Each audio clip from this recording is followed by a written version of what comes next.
Selam dostlar, yeni videoya hoş geldiniz. Guatemala'daki gezimize devam ediyoruz. Burası Guatemala'nın en turistik yerlerinden birisi. Ben size hemen şöyle bir harita gördüm. Onun üzerinden göstereyim. Burası Atitlan Gölü. Atitlan Gölü'nün etrafındayız. Ben şu anda Panajachel denen bölgedeyim. Buranın etrafında bir sürü güzel kasaba var. Güzel turistik yerler var. Ben bugün en çok meşhur olan San Pedro La Laguna ve San Juan La Laguna'ya gideceğim. Oraya gitmek için botla geçeceğiz. Burası en büyük kasabalardan birisi, Panajachel. Burada birçok hostel, otel, restoran yerleri var. Ve hatta böyle el emeği tekstil ürünleri var. Burada ablamız hazırlıyor. Hola. Ablamızın üzerine gördüğünüz gibi buradaki birçok kadın bu şekilde giyiniyor. Sağlı solu birçok tekstil olsun, sanat, tablo, hediyelik eşya, birçok şey var burada. Mesela şuradan göstereyim. Bu şekilde tasarımlar var. Orta Amerika'da bu şekilde tasarımlar çok yaygın. Güzel ürünler. Bunu bir soralım bakalım. Hola. ¿Cuánto textil? 700.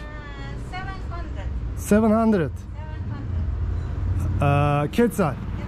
Aha. 700 quetzal. 700 quetzalmiş. 1 dolar 7,5 quetzal. 700 quetzal ne yapıyor? 100 dolar mı yapıyor lan? 100. 90 dollars. Wow. Bayağı pahalıymış buradaki ürünler. Tabii bunlar kadınlar elle yapıyor bunu. Bayağı uğraşıyorlar yani. El emeği olduğu için daha değerli tabii. Normal diyebiliriz. İşte gördüğünüz gibi tasarımlar böyle. Buranın halkı Maya kültüründen geldiği için buradaki ürünler de onu yansıtıyor. Maya'nın kültürünü yansıtıyor. Şimdi ben göle doğru gidiyorum. Gölün etrafında, gölün kenarında bir tane feribot var. Onunla karşıya geçeceğim. Bu arada burada tuktuklar çok yaygın.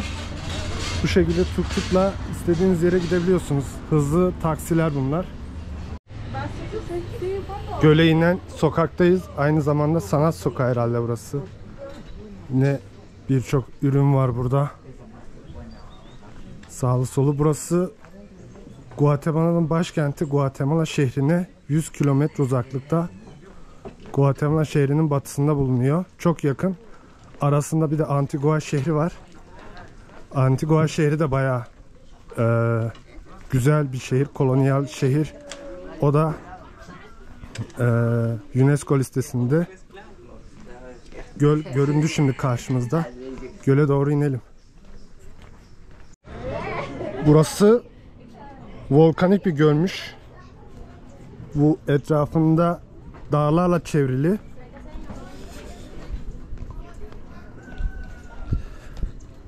Bu göl 1560 metre yüksekliğindeymiş. 340 metrede derinliğe sahipmiş. Etrafında yanar dağlar da var. Kendisi de bir krater gölü zaten ve aynı zamanda etrafında gördüğünüz gibi volkan dağları da bulunmakta. Bu dağların hepsi Sierra Madre dağları olarak geçiyor. Guatemala'nın en derin gölüymüş. Aynı zamanda çok temiz. Buradan ben görüyorum, bayağı berrak su. Yüzülebilir yani. Burada botlar falan var. Teknelerle diğer köylere, kasabalara gidilebiliyor. Buradaki bütün köy kasabalar hep Maya kültüründen gelme. Maya kültürünü korumuşlar. Bugün de hava çok güzel, berrak. O yüzden tam güzel bir gezmelik hava var. Sağda solda bu şekilde Atitlan Gölü'nün resmedilmiş halinde görebiliyoruz. Burada olsun mesela. Aynı zamanda buraya işemeyin diye de yazmışlar kapının önüne. Enteresan. Şimdi bota doğru gidiyoruz. Botla karşıya geçelim. Orta Amerika'da bu tarz krater gölleri çok yaygın. Her ülkede var yani. Benim diğer videolarda da var. Nikaragua, Honduras ziyaretlerimde, El Salvador'da bu tarz gölleri ziyaret etmiştim. Şimdi burada da dünyanın en meşhur göllerinden biriymiş. Bot iskelesine yaklaştık. Estelita. Sí, no la otra. Ha, no otro. Sí. Aha, okay. Evet dostlar, San Pedro La Laguna'ya giden tekneyi sordum. Bu sağdakiymiş. 25 kezale gidiyor. Senyor, San Pedro La Laguna. Evet doğruymuş. Buna bineceğiz.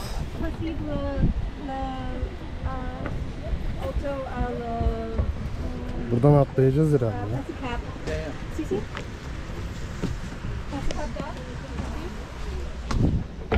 Evet geçtik. Şöyle içe doğru girelim. Şuraya geçelim. Bu tarz tekneyle gideceğiz şimdi. Hareket etmeye başladı.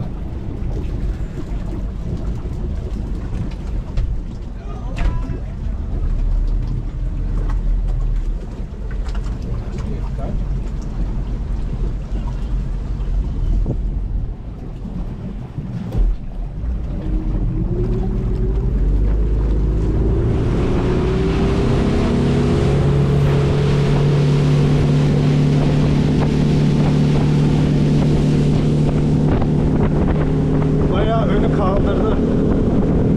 Hızlıca gidiyoruz.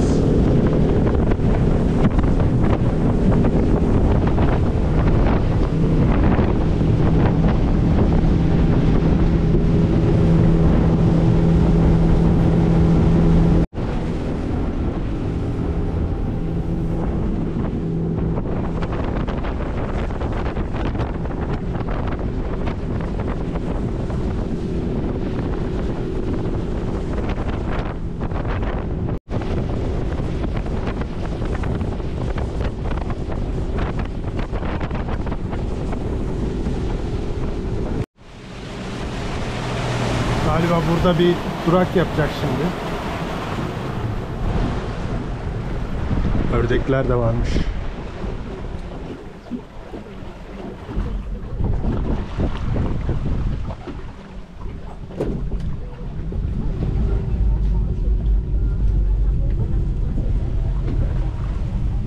Bir tane yolcu bıraktı, şimdi devam edecek.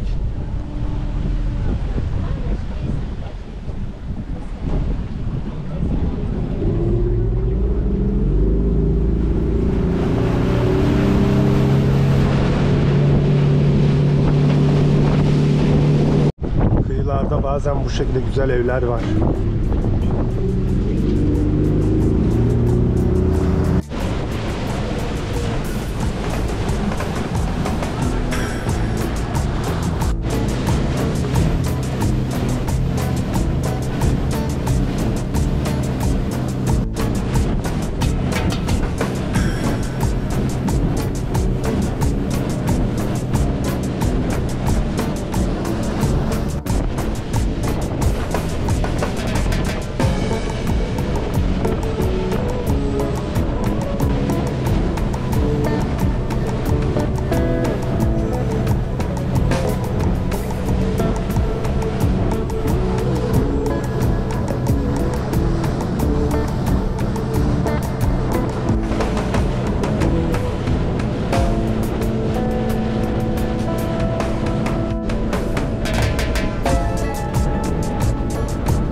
istersen bunlar rulo halinde katlanabiliyor dedi. Yani taşıması zor değil buradan alırsanız.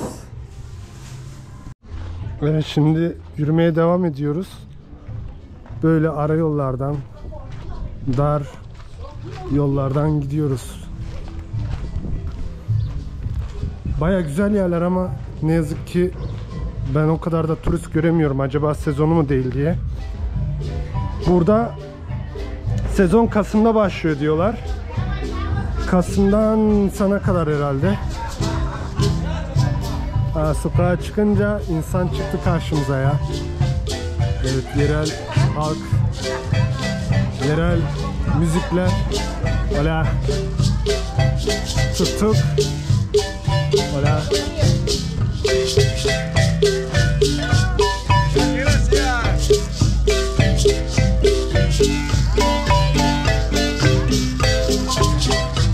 Bu çalgı her yerde meşhur. Bu Nikaragua'dan beri görüyorum. Hadi Panama'da da, Costa Rica'da da büyük ihtimal meşhurdur ama oradan itibaren bu çalgı meşhur. Bu arada erkeklerin de kıyafeti böyle. Kadınlarda daha çok sık görüyoruz ama erkeklerde de ara sıra görüyorum böyle. Buna erkeklerde üst tarafa kamisa, alt tarafa herha diyorlar. Kadınlarda da üst tarafa vipil, alt tarafa korse diyorlar.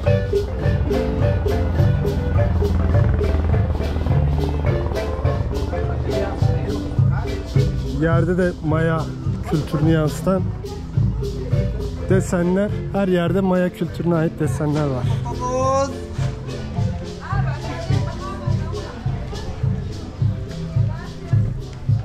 Burası bayağı canlıymış. Panajachel bu kadar canlı değildi. Burayı beğendim gerçekten.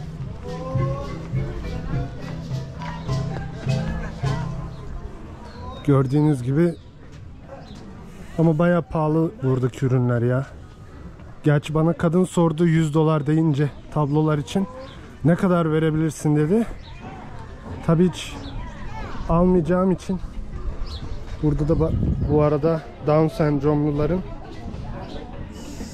yeri varmış. Onların yaptığı el işleri de burada satılıyormuş.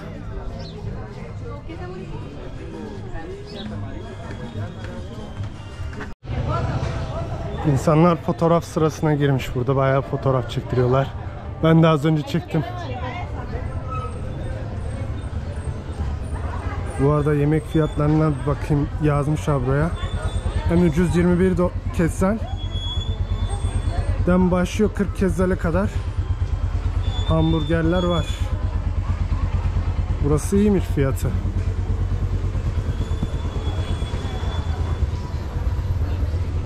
$50 kezzal'e pizza var. Yine hatırlatayım, $1 7,5 kezzal. O şekilde hesaplayabilirsiniz.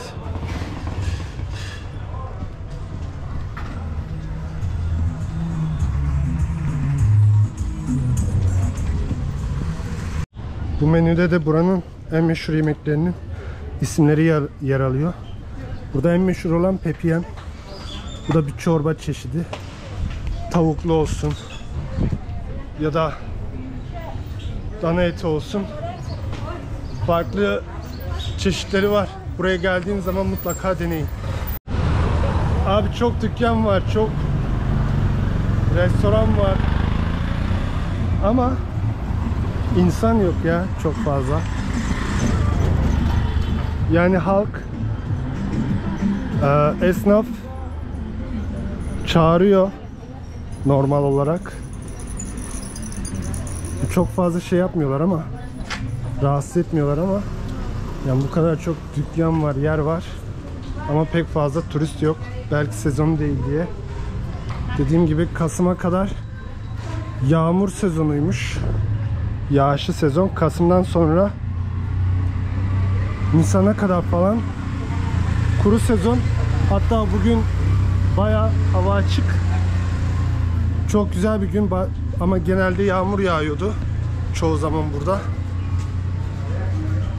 O yüzden yağmur yağdığı zaman pek fazla dışarı çıkamıyorduk ya da dışarıda mahvoluyoruz. Ama böyle açık olduğu zaman gezmesi güzel oluyor. Yine güzel bir sokağa daha geldik rastgele. Aynı şekilde burada da. Bunların bir anlamı varmış. Bunlar uçurtmaymış bu. Bazı festivallerde bunun çok büyüğünü uçuruyorlarmış. Burada bir fotoğraf çekilebilir. Hemen yan tarafta da yine farklı bir sokak var. Yine güzel dizayn edilmiş. Bu şekilde sokak.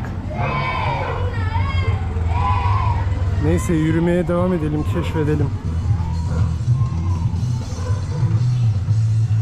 Üstlerde de kovboy figürleri var. Her yer sanat ya, her yer el işi. Her yer sanat olduğu gibi duvarlarda da sanatlar var.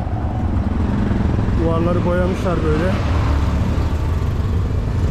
Burada da canlı canlı yapılan işleri görüyoruz.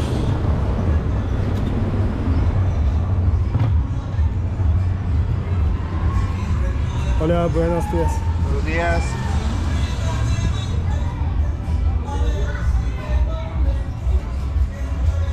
Her yer böyle. Bayağı güzel. Burası da bir okulmuş bu arada. Şu an canlı canlı nasıl çizdiklerini izliyoruz. Hola.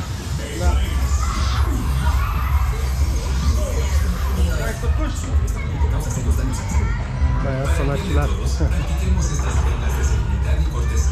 Bayağı titiz bir işçilik var yani.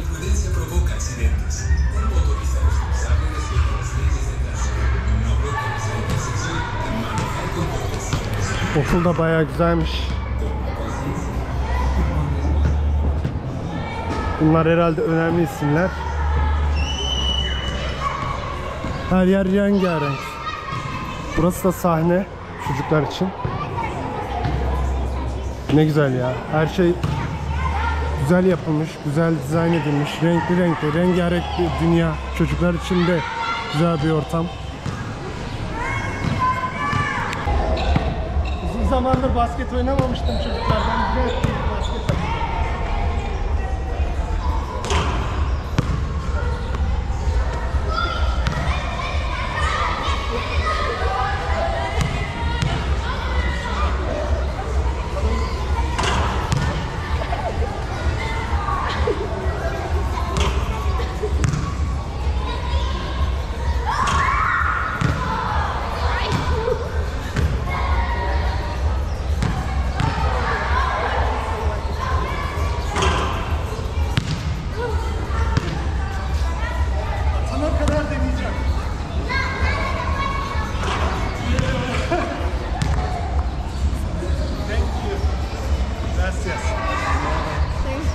Uzun zaman oldu oynamayalı. Özlemişim valla. Gracias. Chico. Wow, bravo. Güzel yerler olduğu gibi size normal yerleri de göstereyim. Normal yaşadıkları yerler böyle. Tuttuğumuz da burada. Bayağı her yerde var bunlar. İnsanlar bunları çok kullanıyor. Yollar dar çünkü. Burası az önce yukarıdan geçtiğimiz sokağın bu sefer alttan görünüşü. Burada da yine güzel grafitiler var. Böyle bazı sokaklar çok güzel, bazıları normal Guatemala, sıradan aşağıda gördüğümüz gibi. Bir anda normal Guatemala'dan böyle yerlere giriyoruz. Buranın dondurması nasılmış diye bakayım dedim de. Krema gibi dondurma.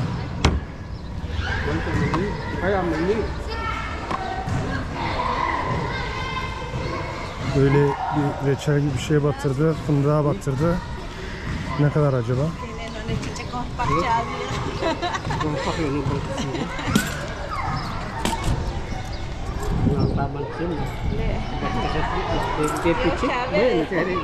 Dört kezzar falan. 4-5 kezzar. Ya da tam göremedim ama işte $1'dan az olması lazım. Zaten ederi o. Çocuğa sordum. 5 quetzalmiş. 5 quetzal çok bence. Ama tabii şeyde marketlerde de o kadar. Normal satılan dondurmalar. Yine aynı sokağa geldik. Başka yerleri keşfedelim. Bu da üstü açık tuttuk.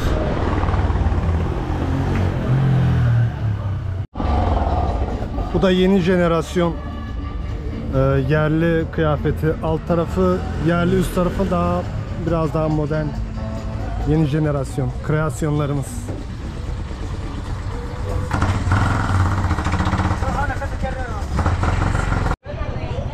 Şimdi bir tane gözlem noktasına çıkıyorum.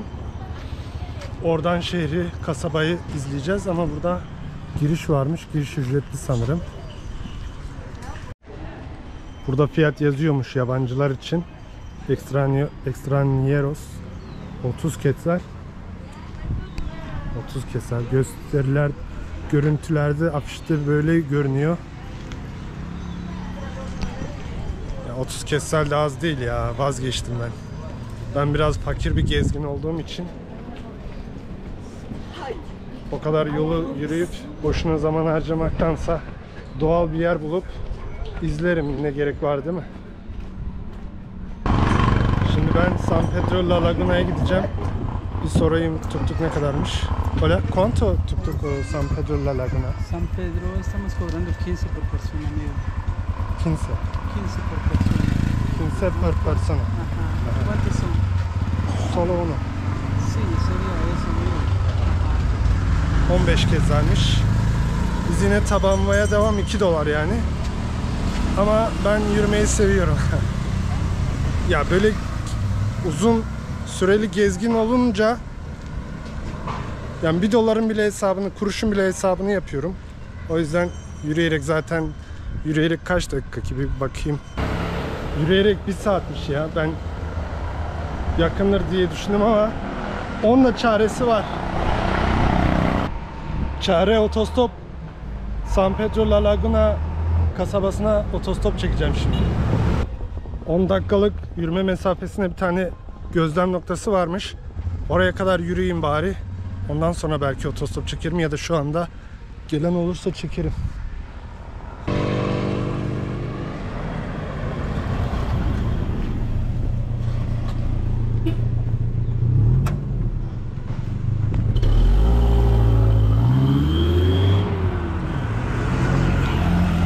Direkt arkaya binecektim, adam bastı gitti ya.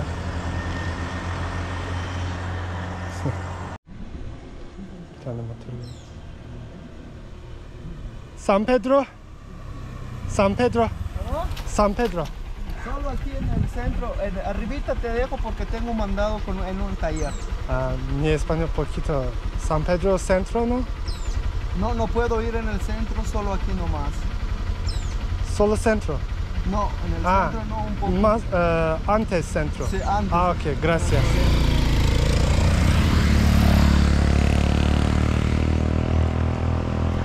Merkezden önce bitecekmiş yolculuğu.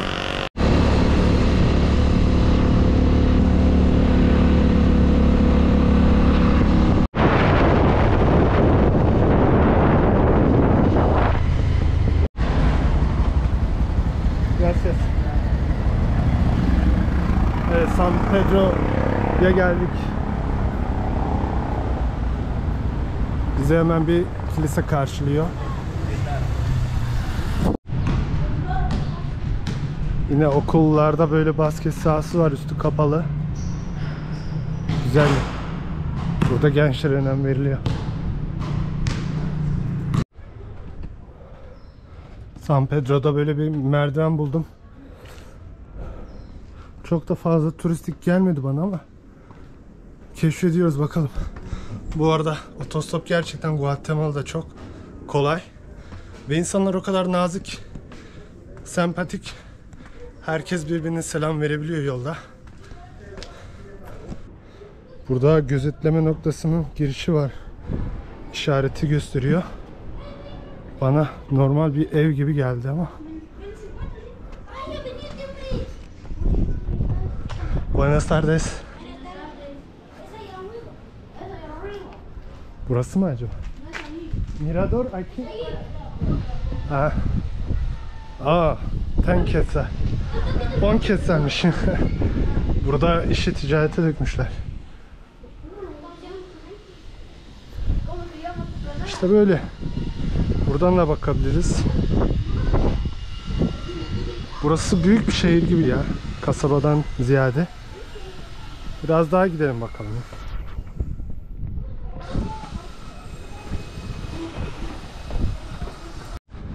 Ara sokaklara girdik.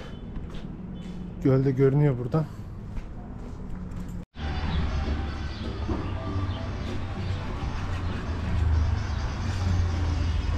İşte buranın sokakları bu şekilde.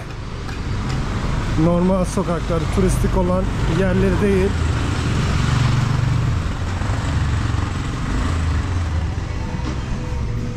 Etraftan müzik sesleri geliyor. Sağdan soldan. İnsanlar böyle.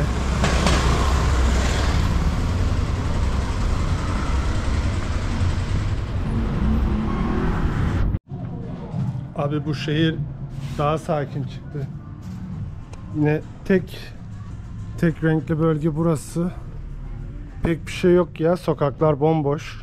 O kadar görülecek bir şey de yok. Öyle gidiyorum, bakıyorum etrafa. Bir saattir yürüyorum. Fazla bir şey göremedim. Bakalım çıkacak mı daha karşıma bir şey. Yoksa döneceğim eve. Buradan aradan yoldan indim sahile. Burada kadınlar çamaşır yıkıyor gölde. Burada çamaşır yıkıyorlar. Abi tek güzel yanı, gölün etrafındaysanız böyle manzara güzel. Onun dışında bir önceki kasaba güzeldi. San Juan. San Pedro kadar etkileyici bir şey yok. Kano yapanlar var. Yüzenler var ama çamaşır da yıkıyorlar aynı zamanda. Teknelerin olduğu yere geldim. Buradan gidelim. Panaçel'e dönelim. Galiba şuradan bineceğiz. Abi buraya geldim. Böyle bir cadde buldum. Bir burayı gezeyim ya. Ben demek ki tüm gün farklı yanlış yerleri gezmişim. Burası iyi görünüyor ama sanırım ileride bitecek yol ya. Yok abi, sağa sola baktım da albenisi olan bir şey göremedim. Şimdi botla devam edelim ya. Memleketi Panaçil'e döndük botlarla. Dostlar, böyle bir videoydu bu da. Beğendiyseniz beğeni basın. Yeni videolarda görüşmek üzere. Hoşça kalın.